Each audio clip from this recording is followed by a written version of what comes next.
जियान हर बार Nobita की comics क्यों छीन लेता है? इसका जवाब छिपा है उनके बचपन के एक अनोखे वादे में। एक दिन नोबिता ने पूरे 1 साल की पॉकेट मनी बचाकर एक नई कॉमिक खरीदी। वह चुपके से घर के दरवाजे तक पहुंचता है और देखता है कि जियान आसपास नहीं है, तो वह राहत की सांस लेता है। लेकिन जैसे ही वह घर में जाने वाला होता है, जियान अचानक उसके सामने आ जाता है और कॉमिक छीनने की कोशिश करता है। नोबिता कॉमिक छोड़ने से मना कर देता है। तब जियान उसे बचपन का वादा याद दिलाता है, तुम्हारी चीज मेरी चीज और मेरी चीज फिर भी मेरी ही चीज। नोबिता हैरान रह जाता है। जियान जबरदस्ती कॉमिक छीन लेता है और गंभीर होकर पूछता है, क्या तुम्हें सच में कुछ याद नहीं? फिर वह कहता है कि अगर नोबिता को अपनी कॉमिक वापस चाहिए तो उसे अगले दिन उस पेड़ के नीचे आना होगा जहाँ उन्होंने बचपन में ये वादा किया था, वरना कॉमिक हमेशा के लिए उसकी हो जाएगी। घर आकर डोरेमोन से अपनी परेशानी बताता है। उसे उस वादे या उस पेड़ के बारे में कुछ भी याद नहीं आता। आखिरकार दोनों टाइम मशीन से अतीत में जाकर सच जानने का फैसला करते हैं। वे अपने बचपन के स्कूल के पहले दिन पर पहुँचते हैं। वहाँ छोटा नोबिता अपने नए बैग के साथ बहुत खुश दिखाई देता है, लेकिन स्कूल जाने की जल्दी में भी वह बेफिक्र रहता है और जूते उछालकर मौसम का अंदाजा लगाने लगता है।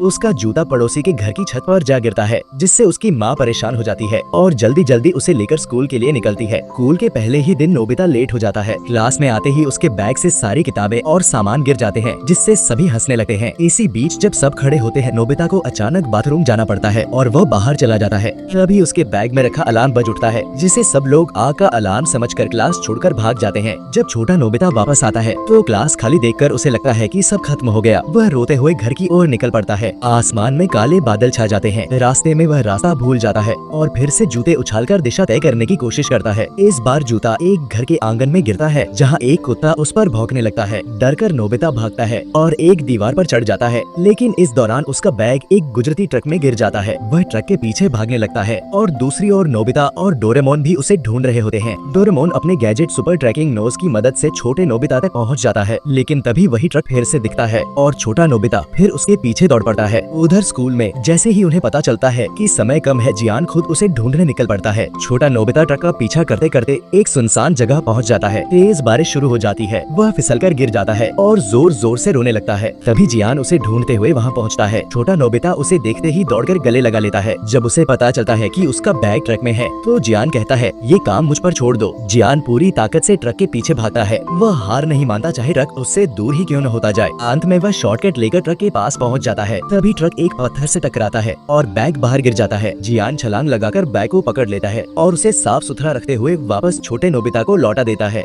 दोनों एक पेड़ के नीचे खड़े होते हैं और तभी जियान वही बात दोहराता है, तुम्हारी चीज मेरी चीज और मेरी चीज मेरी ही चीज। छोटा नोबिता इस बात को समझ नहीं पाता, लेकिन खुशी खुशी हाँ में सिर हिला देता है। पास में छिपे बड़े नोबिता और डोरेमोन सब कुछ देखकर सच समझ जाते हैं। इसके बाद वे वापस अपने समय में लौट आते हैं। अगले दिन नोबिता जल्दी जल्दी उस पेड़ के नीचे पहुंचता है, जहां जियान पहले से इंतजार कर रहा होता है। जियान उसकी कॉमिक लौटा देता है, लेकिन साथ में मिले गिफ्ट वाले चश्मे को अपने पास रख लेता है और मुस्कुराते हुए कहता है, तुम्हारी चीज मेरी चीज और मेरी चीज मेरी ही चीज।